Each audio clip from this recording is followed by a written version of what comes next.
এখনো বুঝতে পারেননি? আপনার মনোযোগ কামনা করি। এখনো আলোচনার কিছু আপনি বুঝতে পারেননি।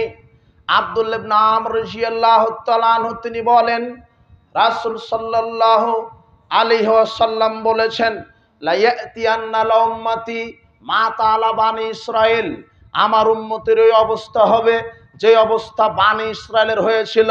হাজওয়ান নাল বিন নাল, যেমন দুই পায়ের জুতা সমান, আমার মুসলিম উম্মত আর বানি ইসরায়েল হবে সমান। হাত্তাইন কানা মিনহুম মানাতা উম্মাহু আলানিয়া, যদি বানি ইসরায়েল তার মায়ের সাথে জেনা করে থাকে, লাকানা ফি উম্মতি মায়াসনাউ জালেক, তাহলে আমার মুসলিম উম্মতগণ মায়ের সাথে জেনা করে থাকবে। আপনি কি বলেন?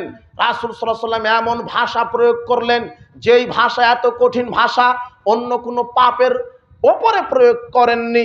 বানি ইসরায়েল যদি মায়ের সাথে জেনা করে, মুসলিমরা মায়ের সাথে জেনা করবে। আজকে দেশের লাখো হারামখোর সুদখোর এরা মায়ের সাথে জেনা করছে, কারণ রাসূল সাল্লাল্লাহু আলাইহি ওয়াসাল্লাম বলেছেন, দিরহামু রিবা ইয়াকুলহু রাজুল ওয়া ইয়ালামা সাদ্দু মিন সিত্তাতি সালাসিনা জিনিয়াতান, যেই পুরুষ ব্যক্তি জেনে শুনে 1 টাকা 1 দিরহাম সুদ খাবে, সে 36 বারেরও বেশি জেনা করলো। কার সাথে? আইয়ানকাহা রাজুল উম্মাহু, তার মায়ের সাথে।